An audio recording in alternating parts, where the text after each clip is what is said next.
Hi guys, so I am touching base with you all just to see how you're feeling, what you're going through, seeing if I can offer any support.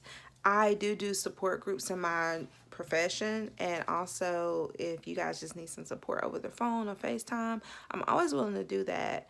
I wanted to let you know a few things I'm doing to stay occupied during this crisis or pandemic. So, with COVID-19 going on, we are all restricted to our homes. And if you aren't legally restricted, then you want to restrict yourself because you just don't know. It's so many uncertainties to where you just don't know what's going on and what's safe and what's not. So, with that being said, disclaimer, I did let my daughter go to my mother's house. So, she has gotten out of the house. But, I mean, that's pretty much the same as me going to the grocery store, and the it's actually less risk, to be honest. But everyone's temperature's been checked. We are monitoring traffic, so I did allow her to go. I wanted to let you know the things that I'm doing that are allowing me to stay sane, because I have talked with people who have expressed to me that they are alone, they are too far in their heads, they are just spiraling. And that's why I wanted to say I am here. If you need to talk, I will talk to you. I'm not going to repeat your business or your information. I'm not a therapist, anything, but I can be a listening ear. So the things that I've done throughout the past 6 weeks or so to stay in line with the standard precautions are simple. My daughter was put out of school, of course, with schools closing, so I had to continue to teach her. With teaching her, I have been able to spend more time with her than previously whenever I was going to work and she was going to school. So my work schedule shifted about 2 weeks after hers, maybe three. I work in public health, so I was still required to go to work and perform my duties at the office. When that shifted, I noticed that even though we were working across the table from each other, we still were able to take breaks together, eat lunch together, and then do our regular evening activities when we spent the whole morning and afternoon together as well. Yay! Like, I've seen people complaining, but I absolutely love it. I only let her go to my mom's because I know it's important for only children to be able to be around other kids. So that's the only reason I let her go there. I love having her around. She doesn't give me any problems.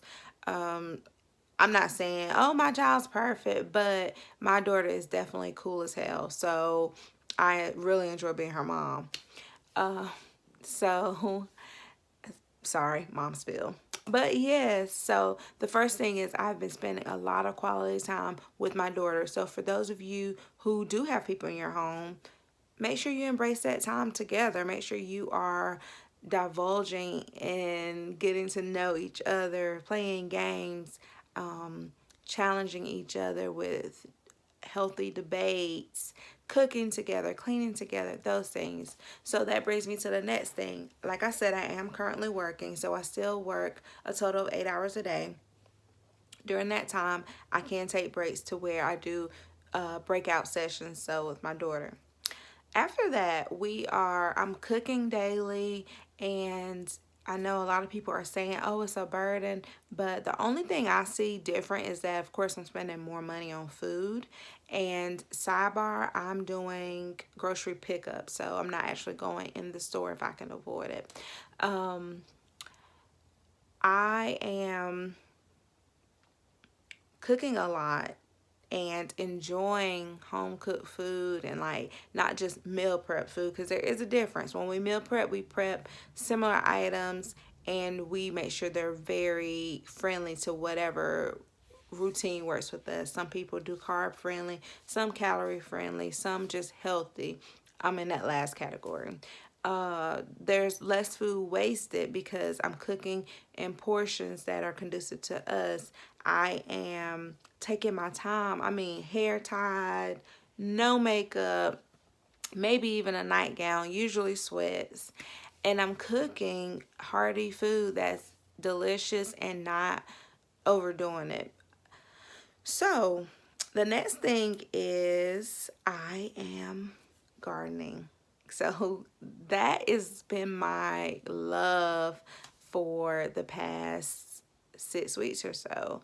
I've always been someone who's in horticulture, but I just didn't have the thing it took to make plants grow and just thrive. Like, I'm one of those people, I keep fresh flowers in the house. I always have a house plant, but it may not be thriving as well as it should. Now I have dedicated so much time to my new babies. And here's one of my babies I've had for a while, actually. So proud of that plant because it's gone through ups and downs. I am really enjoying watching my plants thrive, watching them grow, being there to, open blinds, close blinds at night, and not feeling rushed. The same as with the cooking, just not feeling rushed. And so, next, of course, you all know it. If you're at home all day, you're definitely cleaning all day because there's always something to do. When you sit down to be a couch potato, you look and you say, man, I need to get that done. So I've been doing a ton of cleaning and also purging, but I haven't been doing it to the point of where I am going insane. So when I first had my daughter, I knew like cleaning was my therapy. So and even before her, that was my therapy. And so now I do allow my house to be somewhat lived in, but because I remember her dad telling me, "Oh, you want the house to be a show house." And that's not the case, but you want your house to be nice, especially whenever you don't have kids in it. Prior to her, like, you want your house to be really nice. And so with her and I being here and being on quarantine, I have allowed my house to be lived in, but still not messy at all. Also, I've been purging. Purging is so good for you. I'm looking at my closet right now and I still have a ton of pants and things that I can get rid of. Just because, I mean, I've worn them enough, or I don't fit them. I can't fit them anymore. I have a tendency to hold on to things. And so during this process, I've been purging my closet, purging her closet, purging toys, purging in my laundry area where things tend to pile up from laundry, grilling, my things for my garden. Well, not gardening, but this year I didn't even plant any food or produce. But yeah, like for my flowers and house plants, things like that, you need to go through those regularly as well. The next thing is I have been incorporating exercise.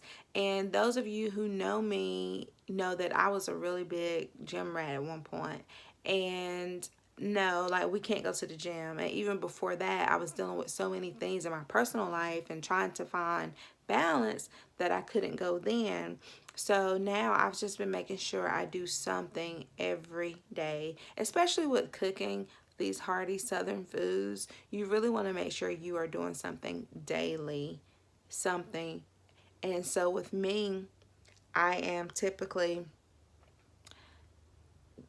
working out early in the day and then working in my yard, or doing, something over in the evening right after dinner.